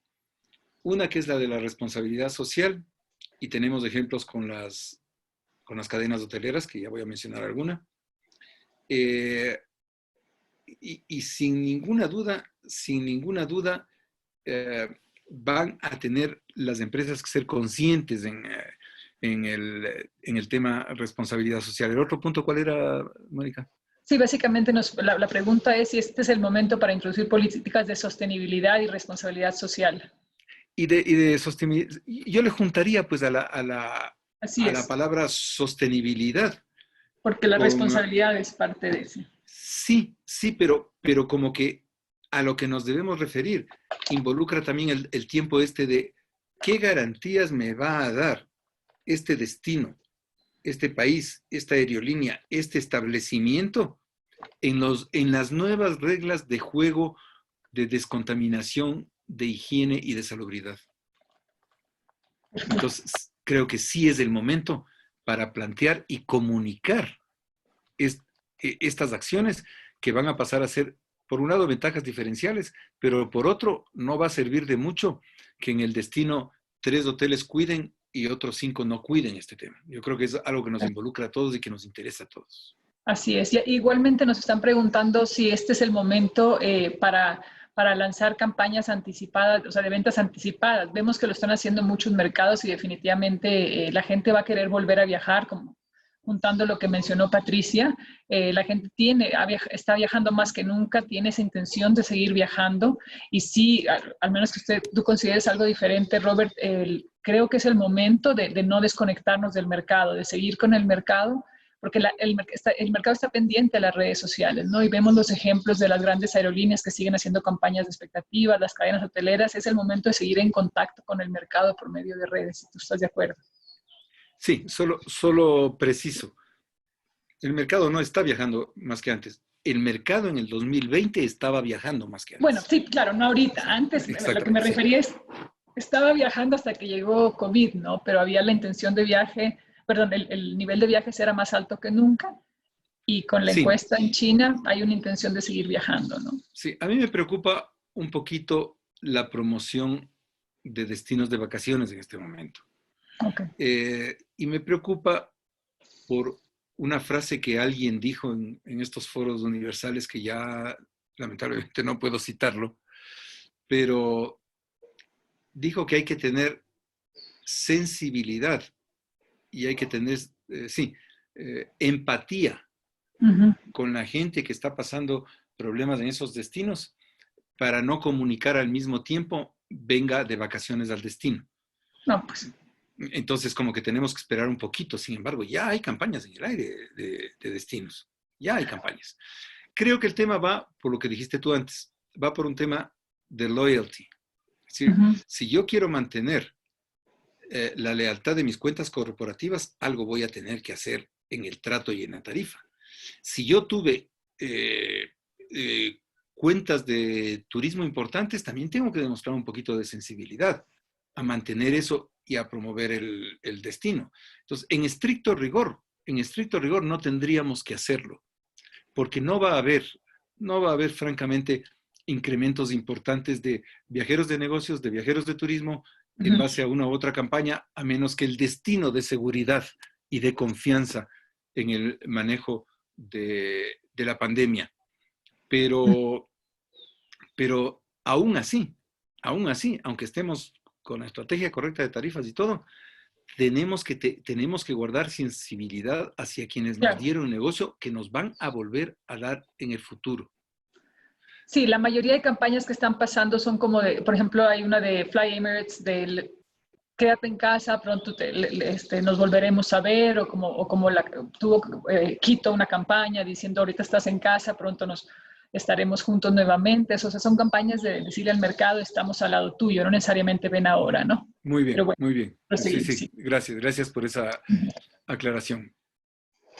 Airbnb y Jorge Michaels, uno de las personas que están atendiendo esta charla, ya hizo algún comentario, podría implicar menos o ningún contacto con otras personas, dando una sensación de mayor seguridad. Por si acaso Jorge opinó lo contrario. Porque a otros les podría parecer que los procesos sanitarios son mucho más serios en los hoteles. Pero esto todavía es una pequeña ruleta, ¿no? Me voy a un hotel donde voy a ver a muchas personas, incluido camareras, recepcionistas, botones, yo qué sé, que son una exposición en un tema de seguridad. O me voy a un departamento donde no voy a ver a nadie. El hotel va a estar perfectamente desinfectado, el departamento quién sabe. Pero son las cosas en las que creo que nos conviene pensar. Van a competir importantemente en precios Airbnb, yo sí creo. Yo creo que van a tener menos visión estratégica. Yo creo que no va a haber habido conferencia de Patricia Vo a Airbnb, que sería utilísimo, y que y que por ahí va a haber una pequeña guerra. Bueno, les recuerdo que el informal no factura regularmente y el viajero corporativo necesita factura. No quiero decir aquí que ningún Airbnb factura, que algunos de ellos no facturan. No sé si Norman Bock quisiera hacer un comentario, pero... Tienes tú que abrirle el Sí. micrófono. Sí, está Norman en la sala. Tal vez nos puede compartir Norman, que es el presidente de HQM. Sí, solo que tengo que encontrarlo. Sí, le pones por... ¿Perdón? Sí, ¿Cómo le busco? en Manage Participants, Ya en le manejar a los encontré. participantes, ya, ok. Ya le Y le encontré. activas el micrófono, por favor. Adelante, Norma. Gracias, Tito, y gracias a Mónica por esta organización de este evento tan importante y a Patricia por todo su análisis. En el tema específico de Airbnb debemos hacer un par de antecedentes. Los gremios venimos trabajando con el ministerio para que haya una regulación antes de esta pandemia. Llevamos 2-3 años en ese proceso, que es necesario, independiente de lo que suceda, es necesario tener una regulación para este tipo de actividad hotelera y turística que se desarrolla en el mundo entero y en el mundo lo están regularizando. Y esta crisis, esta pandemia, hace más prioritario que esa regulación salga con unos mayores controles. Porque, como bien lo anotaba Tito en sus temas de desinfección y en tema en el uno va a tener personal de contacto y otros huéspedes, en el Airbnb posiblemente sea muy bajo el nivel de contacto, pero en los hoteles va a haber control sobre el huésped, va a haber control sobre los empleados, va a haber uniformes, va a haber todas unas medidas de seguridad que van a darle tranquilidad al huésped. En el tema de Airbnb, y alguna persona lo preguntó allí, ¿quién va a controlar que en ese edificio esa persona que entró esté contaminada o no esté o tenga algún riesgo? Y los mismos condóminos van a estar asustados, digamos, de la presencia de gente extraña cada tema. Entonces, en ese momento el Estado sí debe tener una mayor decisión política para regular, siendo más exigentes en algunos temas de seguridad, y eso es necesario. No veo Airbnb una amenaza porque ya los tenemos hace años, estamos compitiendo, lo que pasa es que hay que regularlos. Airbnb creo que no factura nunca, y la plata nunca, ni de la plataforma, ni de los anfitriones reportan. Eso no sucede. Y los temas de precios, yo no creo que puedan bajar mucho más el precio, porque hoy día vemos que las tarifas de ellos estaban en 30, 40 apartamentos, por decir el caso de Quito, en zonas de República El Salvador y demás. Los hoteles van a replantearse tarifas, seguramente van a bajar, como lo verán en la exposición de Tito y lo estamos viendo en su análisis. Los Airbnb tampoco pueden bajar mucho más de 30, 40 dólares porque no les da margen el negocio. Esas son las consideraciones que puedo hacer sobre ese tema, Tito. Muchas gracias, Norma. Muy bien. En todo caso, uno de los elementos dentro del análisis es que tenemos un adversario común que podría necesitar también hacer algo. Sabemos de otra parte que Airbnb en el mundo con la pandemia está enfrentando una crisis de caja importantísima. Importantísima, son 4.000 millones. Sabemos que ya alguien inyectó 400 y pico de millones. Entonces, algo podría pasar. No estamos solos en este juego, ¿no? Tito, perdón, nada más un comentario ahorita para concluir con lo de turismo interno. Hay una pregunta que dice, ¿qué acciones debería tomar el sector hotelero con sus empleados en este momento? Porque hay denuncias de despidos. Yo creo que ahorita, obviamente, los salarios son bajos, dice el sector turístico, los salarios son bajos y la mayoría de sus empleados son personas preparadas. Así es. Yo pienso que ahorita es el momento de retener, si ustedes están de acuerdo, de retener a los buenos empleados y también de los empleados capacitarse ellos para mantenerse competitivos, ¿no? De hecho, para ayudar en eso es que estamos nosotros abriendo el aula virtual de libre acceso gratuito para que puedan obtener materiales de capacitación e información, porque es el momento pues, de atrincherarnos y fortalecernos, ¿no? Como industria. ¿Estás de acuerdo? Este es un tema social muy difícil de teorizar, ¿no? Uh-huh. Por un lado, se trata de mantener las empresas para poder mantener los empleos. En el resto del mundo me refiero a Estados Unidos, a Alemania, a Francia, a España, a Italia, a Grecia, junto en estos ejemplos. Se toman medidas para proteger las empresas, para inyectarles flujo de dinero, para darles créditos ilimitados en el caso de Alemania, para darles créditos que compensen su capital de trabajo, para prestarles a interés cero y a su vez compensaciones a los trabajadores que ven disminuidos sus ingresos o compensaciones importantes en el caso de despidos en estos países.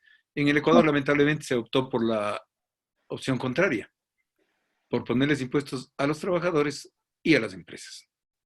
Este es un tema de realidad y de caja. Al inicio de la crisis, en los primeros días, digamos las 2 primeras semanas, los hoteles tomaron decisiones. La primera decisión fue mandar de vacaciones a todo el que se pueda y hacerles que recuperen sus vacaciones atrasadas y todo eso. Y están preguntando en ese respecto, perdón, si hubo algún decreto que prohíbe ahorita a los hoteles aquí en Ecuador operar, más allá de los que están recibiendo personal médico o gente en cuarentena. No.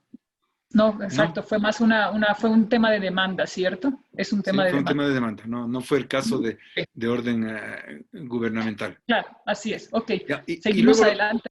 Sí, un minutito más. Y luego los hoteles optaron por ciertas licencias del código, por ejemplo, despedir empleados en tales condiciones de fuerza mayor, reducir la jornada laboral, pero esto es lo que se hizo al principio. En este momento tienen que tomar más medidas porque como no tienen ingresos no van a tener para pagar sueldos.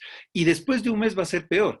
Entonces no vamos a poder, si es que no cambia esto rápido, van a ir cerrando hoteles y va a ir perdiéndose el empleo. Lamentablemente no tengo una buena respuesta. Ok, seguimos el turismo adelante. de vacaciones en el Ecuador siempre fue limitado a puentes y temporadas y generó poco ingreso. O sea, no ha sido la fuente de sostén de muchos hoteles que no sean específicamente los de Atacames o alguna cosa de esas, que Atacames abre solo 60 días al año. El segmento de personas que viajan por trabajo se va a activar lentamente, desplazándose poco y con menor presupuesto. O sea, no es que decimos, ok, abrimos los hoteles y ese día recuperamos tantos puntos de ocupación. No, este va a ser un proceso un poquito lento. En ese relanzamiento, los hoteles con salones grandes podrían aspirar a tener seminarios y convenciones pequeñas por el menor aforo debido a social distance. Ahí tienen una ventaja algunos hoteles. No sabemos con qué tarifas y frecuencias salgan las aerolíneas, lo que podría complicar aún más este segmento. Y aquí quisiera preguntarle a un experto en aerolíneas y al mayor experto en aerolíneas en el Ecuador y otros países, que es Eduardo Emanuel. Estoy buscándole para... Sí está conectado, lo estoy viendo. Y esperemos terminar en unos 6 minutos. Sí está eso.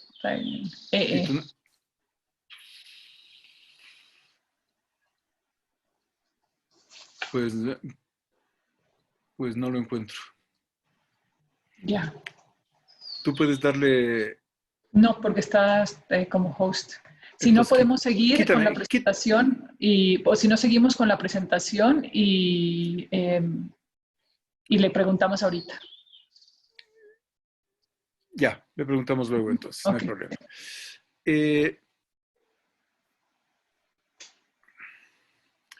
Paquetes organizados. La excepción deberían ser las embarcaciones de Galápagos, porque yo no le veo en este momento hacer paquetes a Quito y Otavalo y cosas de esas. Eso va a tener que ir un poquito más despacio. Pero van a haber reducido su segmento de viajeros mayores, es decir, los adultos mayores van a tener más miedo de viajar y son un segmento importante en Galápagos. Lamentablemente su embarcación icónica, el Flora, tiene a bordo a 48 tripulantes contagiados, más uno que ya falleció. Si Galápagos se afecta, el turismo continental baja importantemente. Es decir, aquí pierde uno y perdemos todos. El Ecuador continental, en cualquier caso, no va a ser una prioridad para el desarrollo de turismo internacional. Teníamos un importante volumen de turismo en Guayaquil, un importante volumen de turismo que lo hemos tenido siempre en Quito como ciudad de ingreso normalmente al Ecuador. Esto va a bajar. Y obviamente el turismo de bajo poder adquisitivo va a seguir funcionando. Las nuevas tarifas promedio. Defina su propia calidad y su competencia primaria. Establezca una relación entre su inversión y su tarifa. Esta es la regla de un arquitecto que trabajó para Hyatt al principio, en que él dijo, la inversión de los hoteles dividida para el número de habitaciones y dividida para 1000 debería dar la tarifa estándar en condiciones normales. Y algo así sigue funcionando. De hecho, esto había una de las Rule of Thumb de Cornell para la valoración de hoteles. Entonces ahí pongo 3 ejemplos reales de hoteles que antes de la crisis todavía no lograban llegar a su mayor nivel de eficiencia. Pero esto les tengo que decir que es al revés. El 95% de los hoteles del Ecuador no llega a tener una tarifa relacionada con su inversión. Solo por excepción se da eso. Pero de todas maneras, no perdamos de vista. No es lo mismo el hotel competencia mío que costó 8 millones y tarifa tanto que el hotel mío que costó 20 millones y tiene esta otra tarifa. En las condiciones actuales, sugiero iniciar con el 50% de esa tarifa ideal. Si normalmente operábamos en el 75% de la tarifa ideal, a lo mejor podemos operar en una un poquito más baja, pero hay hoteles que operan a más baja todavía. Entonces yo diría a no menos del 50% de esa tarifa ideal. Si mi hotel costó 10 millones de dólares y tiene 100 habitaciones, yo debería aspirar a una tarifa promedio de $100. Ahora les digo, no aspiren a menos de 50. Estas recomendaciones corren para los hoteles que no tienen deuda. El hotel que tiene deuda, y hay deudas muy importantes en algunos casos, no va a poder bajar esa tarifa bajo ningún concepto. No sé cómo lo van a resolver. Perdón, voy a hacer nada más una acotación aquí, Tito. Estoy recibiendo un mensaje de un operador importante de Galápagos respecto al comentario que hiciste de que los adultos mayores van a tener más miedo de viajar. Ellos han hecho una encuesta y es muy interesante ver que el viajero adulto al parecer quiere viajar. O sea, los clientes le están dando el feedback de que ahora enfrentan el no alcanzar a viajar en su vida. Excelente. Y que quienes no les están dejando viajar son los hijos. O sea, los hijos tienen miedo de que los padres adultos viajen, pero los padres quieren viajar, ¿no? Esto es una visión interesante que hay que tomar en cuenta. Agradezco mucho esa valiosísima información, me parece interesantísima. Es de encuestas que han hecho con sus clientes. Gracias. Muy, muy válido. Ya, los costos de operación van a ser mayores para los hoteles. Y además habría que guardar proporción con las nuevas tarifas. Es decir, si es que ahora voy a incurrir en insumos, en geles, en desinfectantes, en personal desinfectando todo, en procedimientos de recepción de mercaderías, en mascarillas, etcétera, bueno, es un costo que de alguna parte lo tengo que cubrir. Se deben sincerar las tarifas. Los costos adicionales de operación obligan a limitar la calidad de los servicios. Sí, vamos a limitar la calidad de los servicios reduciendo el personal en aquello que no consideremos no imprescindible, pero por otro lado nos va a tocar aumentar personal para limpieza y esas cosas, a lo mejor menos amenities de baño. De hecho, muchas personas opinan que no, que eso no hay que tocar, me parece bien. Menor oferta de alimentos y bebidas, ni tantos restaurantes, ni tanto a la carta. Limpieza de habitaciones con menor frecuencia. Sí, quizás por tarifas promedio y por repars bajos no valga la pena hacer la limpieza todos los días. Y de hecho, en este respecto quería informarles que, bueno, en nuestro Instagram van a poder encontrar los nuevos webinars, pero uno de ellos va a ser sobre operación, cómo nos preparamos operativamente para regresar, ¿no? Y tocando este tipo de temas de higiene, de todo el protocolo de bioseguridad, de amenities, lo vamos a tener, así como una planificación turística. Vamos adelante. Sí, un segundito. Las nuevas tarifas. Las otras podrían ser un poco más bajas de aquellas que se tenían antes del cierre, pero podrían ser las mismas también. Podrían ser las mismas también. Y en este punto me hubiera gustado hacer una pregunta a Ricardo Ferri, que la vamos a dejar para el final también. Recomiendo fortalecer la comercialización vía opaque channels, como Priceline y Hotwire. ¿Por qué razón? Porque lo que quiera que vendamos a través de estos canales, nadie se entera de a qué tarifa vendimos, porque no se publica una tarifa. Se negocia una tarifa en privado y una vez que el cliente ha aceptado la tarifa, recién procedemos con la reservación. Entonces, esto es algo que no lo manejamos ampliamente y que creo que va a ser la tendencia fuerte en el mercado, no solamente en el Ecuador, sino en otros países, de fortalecer opaque channels para no afectar la integridad de la tarifa. La página web debe tener paridad tarifaria, pero debe incluir un beneficio que no esté en las notas. Y estos no son cosas que las dice, ninguna de estas son cosas que las dice Robert Ramia. Esto está en los textos, está en los documentos de las universidades. Tito, mientras yo sé que ya te quedan 2 láminas, Patricia, vos nada más se quiere despedir y ya tiene que ir a otra reunión. La información está muy interesante, nos pasamos un poquito de la hora, pero Patricia, te agradecemos mucho tu presencia y te comprometemos para un segundo webinar que seguimos teniendo muchísimas preguntas del público. Sí, por favor. Gracias por tu participación y nos vemos en una próxima. Seguimos, Tito, por favor. Ok. En tarifas corporativas, tratar de mantener las tarifas anteriores, pero racionalizadas. Esto es, mi tarifa es la misma, pero genero beneficios. Genero upgrades, que normalmente siempre lo hacían. Genero un bono en room nights de acuerdo a la producción. Por cada 10 habitaciones que me reserve le regalo una. Descuentos en reservaciones de 2 o más noches para generar lealtad de esa cuenta corporativa. Descuentos en reservaciones de 2 o más noches, o de 3 o más noches, o de si la reservación es en viernes o en lunes, todo esto permiten los sistemas de manejo de la propiedad, como Opera, permiten programar dentro de la propia cuenta corporativa. Entonces se da automáticamente el cambio a la promoción que le hemos ofrecido una vez que reserva en esas fechas. Y diferenciar qué clase de cuenta corporativa es cada una. No es lo mismo mi cuenta antigua que mi cuenta nueva. Las nuevas tarifas. Se publica y negocia habitación sencilla, pero la doble debe ser como un 20% adicional. O algo adicional, pero no 5%, no igual. Les recuerdo que aquellos que incluyen desayuno, cuando dan la habitación doble, ya están dando 2 desayunos. Negocios de una sola vez. La convención tal, la reunión tal, la junta de tal. Los negocios de una sola vez se pactan a la tarifa que cada hotel quiere, porque tampoco afecta la integridad de la tarifa. No hemos publicado una tarifa diferente, no se enteran los clientes corporativos, no se enteran las otras. Estos ya son negocios entre ustedes.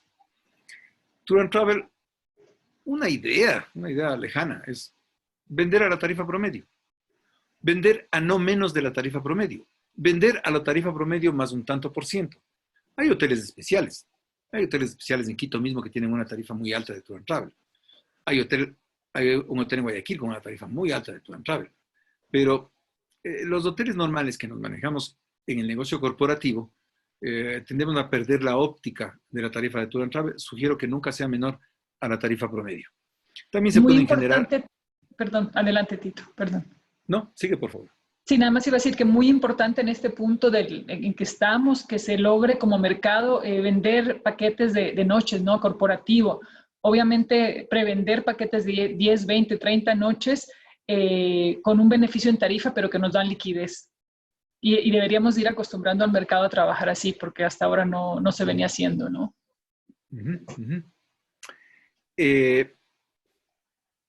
Se puede echar mano de prácticas antiguas, ¿no? Creo que es el momento para generar tarifas que incluyan desayuno y almuerzo o cena. No importa que sea un menú, no importa lo que sea, pero el tema es que el hotel que yo escogí es el que me da confianza en la parte sanitaria y me sentiría como responsable de la empresa que envío a estas personas de ese hotel. Me sentiría más tranquilo si toma el almuerzo o la cena en ese hotel, en lugar de salir a comer. Entonces, creo que es una oportunidad para los hoteles de desenterrar el Modified American Plan y el Full American Plan.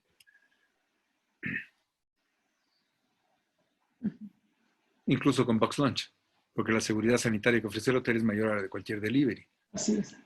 ¿Bajamos o no bajamos tarifas? Si solo van a viajar quienes realmente tienen que hacerlo, no se debería hacer promociones. Esta es la lógica primera. Lo perfecto sería no bajarlas, sino subirlas.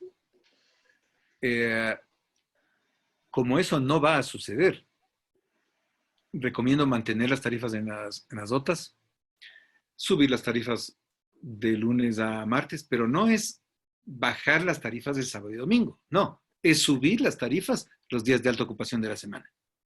Subir tarifas cuando se espera mejor ocupación. Demostrar sensibilidad con las cuentas comerciales o corporativas para mantener su fidelidad a futuro. El tema de la fidelidad, en el caso de Marriott y por supuesto las otras cadenas, están prolongando la validez de sus puntos, están permitiendo las cancelaciones, están dando trato especial, entonces sí hay que mantener la fidelidad. Y en cuanto a la responsabilidad social, en el caso de Marriott, está permitiendo que se regalen los puntos que tienen los miembros afiliados a Bonvoy a la Cruz Roja, a la Organización Mundial de la Salud, etc. Entonces, esto también es interesante. Claro, básicamente estamos hablando de tarifas dinámicas y de mayor flexibilidad, ¿verdad? Así es, así es. De un documento antiguo de Cornell University de junio del 2009, Competitive Hotel Pricing in Uncertain Times, se lee que los hoteles que ofrecieron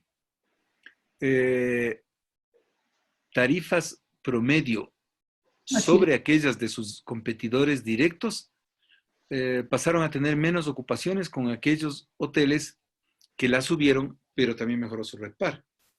En otras palabras, y esta es una investigación gigantesca, hecha por cierto con STR, gigantesca, ¿no? Son pocos hoteles. Esto se hizo después del tema de Lehman Brothers, si no me equivoco, y se encontraron con que, coherentemente con lo que decía Patricia, con que los hoteles que bajaron tarifas se tardaron mayor tiempo en recuperar que aquellos que no bajaron. Y los que no bajaron tarifas perdieron ocupación, pero ganaron en RevPAR. Y ese es un poco el mensaje de hoy día. Esta estadística que ustedes ven aquí es la cortesía de los hoteles de Quito Metropolitano. ¿Cuáles han sido del 2015 al 2019 sus tarifas promedio y la evolución de su RevPAR? Vemos que la tarifa bajó de 100 a 91, pero el RevPAR bajó de 63 a 54. Entonces la pregunta es, si bajo tarifas y no logro subir RevPAR, ¿para qué bajé tarifas? Solo perdí dinero. Así es. Entonces, el análisis de la estrategia de tarifas tiene que ser un poco más fino, tiene que estar alimentado de información como la que dio Patricia, y no hacer apuestas todos a bajar, porque es una apuesta todos a perder. Sí, nos hacen una pregunta que este análisis, ¿a qué tipo de hoteles se refiere? Me imagino que es alguien fuera del país. Es de 3 y 4 estrellas, ¿cierto? De 4 y 5 estrellas. 4 y 5 estrellas. Ok. Sí. Uh-huh. Y son, si no me equivoco, 23 o 25 hoteles que Norman nos podrá aclarar luego. ¿Qué incluir en la tarifa? Bueno, en principio nada, ¿no? En teoría nada. No va a valer la pena insistir en los buffets de desayuno ni en otros buffets, a menos que se trate de all-inclusive hotels y con todo el complicado protocolo que significa volver a servir buffets que tanto los usuarios como el ambiente pueden contaminarlos. Hay una pérdida de confianza en los buffets. Con poca ocupación, además, hay desperdicio. Entonces, cuidado con eso. Si se desea incluir el desayuno, debe ser continental a la carta y recargo para americano. No se olviden de reducir los aforos de los restaurantes. O sea, nuestro restaurante de 60 personas ya no va a poder tener 60 puestos. Y de hecho, en el caso de Quito, el municipio ya anunció la reducción de esos aforos. Uh-huh. Tarifas low cost. Debemos ir por una estrategia de tarifas low cost donde publicamos una tarifa baja, pero cobramos por todos los adicionales. Es decir, antes decíamos, nuestro hotel cuesta 80. Ahora le vamos a decir, no, nuestro hotel cuesta 60, pero tales cosas le cuestan adicionalmente. Es una opción. Es una opción de presentar la misma tarifa desagregada. Por ejemplo, cobro el desayuno, tengo recargos si la reservación es de última hora, o descuento por compra anticipada. Limpieza de área de la habitación tiene un costo adicional. Full amenities tiene un pequeño costo adicional. Room service, el room service que va a ser tan demandado no va a poder costar lo mismo. O sea, vamos a necesitar más personal para room service y como lo hacían y lo hacen los grandes hoteles, el costo en el restaurante es uno, el costo en room service tiene un pequeño recargo. El internet de alta velocidad, no todos los hoteles van a poder aplicarlo, pero los que tienen la tecnología, los hoteles que tienen los sistemas, llamémosle actualizados y modernos, pueden en el check-in ofrecer al huésped con una clave especial internet de alta velocidad. ¿Qué le permite eso? Le permite bajar películas, le permite tener una clase como esta con varios participantes o una reunión como esta, le permite mandar documentos muy pesados y lo demás es lo único que le damos gratis. Eso ha sido todo por hoy. Espero que les haya gustado. Estoy a las órdenes. Por favor, toma el control de la reunión. Muchísimas gracias, Tito. Pues agradecemos a todos los participantes. Es información muy valiosa en ambos casos. Solo me resta pues pedirles que nos ayuden con la encuesta que acabamos de mandar e invitarles a que nos sigan en las redes sociales para que tengan información de los próximos webinars. Ya contamos con la participación de Robert Ramia para un segundo webinar en lo que es operación. Mónica, ahí está. ¿Sí? Mónica, perdón que interrumpa. Necesitamos que Eduardo Manuel y Ricardo Ferri hagan sus comentarios. Sí, perdón. Sí, un segundo, por favor, déjame. Ya, Eduardo Manuel, ok. Eduardo Manuel. Sí, listo, Eduardo Manuel. Con respecto a aerolíneas, ¿tú tenías nos vas a contribuir, por favor? Muchas gracias. No sé si me están oyendo bien ahí. Sí. Sí, perfecto. Gracias. Bueno, yo estoy maravillosa de las presentaciones de Patricia y Tito, el diagnóstico y el pronóstico de la industria en general. Y si bien es cierto que turismo, en el caso particular de hotelería, está muy ligado al tema viajes, no es menos cierto que ante esta situación que estamos viviendo, viajes difiere un poco de la situación de la hotelería. Para poner un poco en contexto la situación de la aviación en el mundo, estamos hablando de pérdidas de la actividad a nivel mundial de 150.000 millones de dólares en este año. América Latina nomás estamos hablando de 20.000. Y si traemos esto al Ecuador, que maneja más o menos un 5% de la actividad aerocomercial de América Latina, estamos hablando entre 800 y 1.000 millones de dólares de pérdida. Estamos hablando exclusivamente de la actividad aerocomercial. ¿Qué va a hacer la industria aérea comercial en el mundo cuando se levante, por así decir, las restricciones de movilidad y de tráfico aéreo en el mundo? Bueno, tiene que hacer primero el inventario de las bajas sufridas en esta guerra, por ponerlo por analogía, y recurrir posiblemente a los 3 únicos factores que pueden ser los viables para una recuperación. La una es apelar a los accionistas, si hablamos de empresas privadas, de inyecciones de capital, que ya sabemos que podría ser el último de los recursos. Apelar a los gobiernos, que de hecho ya se está dando. Estados Unidos, aunque en Estados Unidos particularmente vamos a ver un retroceso de la aviación a lo mejor de 50 años, porque el gobierno norteamericano está prestando dinero bajo garantías de las acciones, los shares de las líneas aéreas, de tal manera que si en un tiempo perentorio donde se ha establecido ese mecanismo de préstamo no se pagan esos préstamos, imagínense ustedes, el gobierno pasa a ser accionista de las aerolíneas. O sea, es una cosa verdaderamente paradójica en el siglo XXI. Pero bueno, y el tercer elemento de recuperación es indiscutiblemente la demanda que se provoque. Yo estaba viendo y oyendo en lo que pasa en Galápagos, por ejemplo, que se haya hecho una encuesta que los mayores, adultos mayores, están muy interesados en reanudar sus viajes.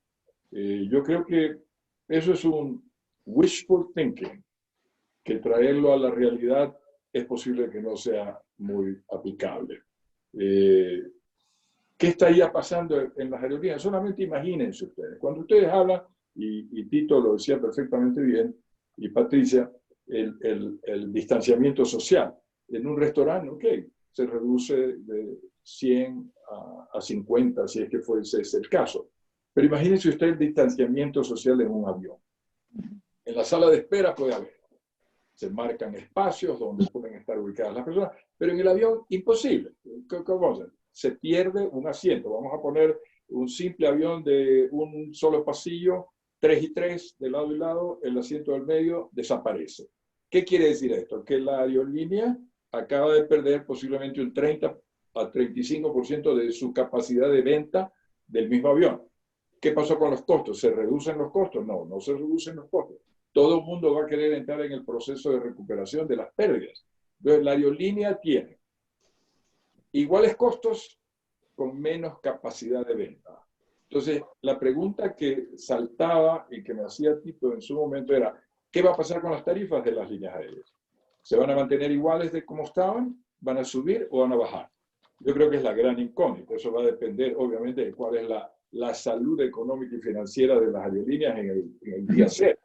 ¿Qué va a pasar de ahí en adelante? Yo personalmente creo definitivamente que las aerolíneas van a tener que recuperar las gigantescas pérdidas y lo único que va a pasar aquí es que vamos a sufrir, eso es una verdad, de un incremento de tarifas o, por el otro lado, todas se volverán low cost y, como decía Tito, van a vender hasta el aire que se respire dentro de la cabina.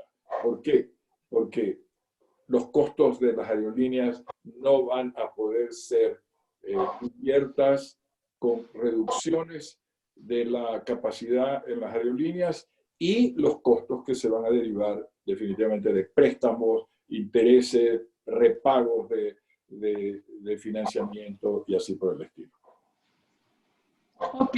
No sé si tenga... Sí. No, perfecto. Muchísimas gracias, Eduardo. Vamos a cerrar aquí en honor al tiempo, que ya casi estamos en 2 horas. Agradecemos muchísimo la participación de todos y nos ponemos a las órdenes para pues compartirles información de los nuevos webinars, ¿no? Estamos a las órdenes. Aquí están en nuestras redes sociales. Están en el chat, por favor, las redes sociales. Y les agradecemos muchísimo. Hasta luego con todos. Gracias. Y hasta una próxima.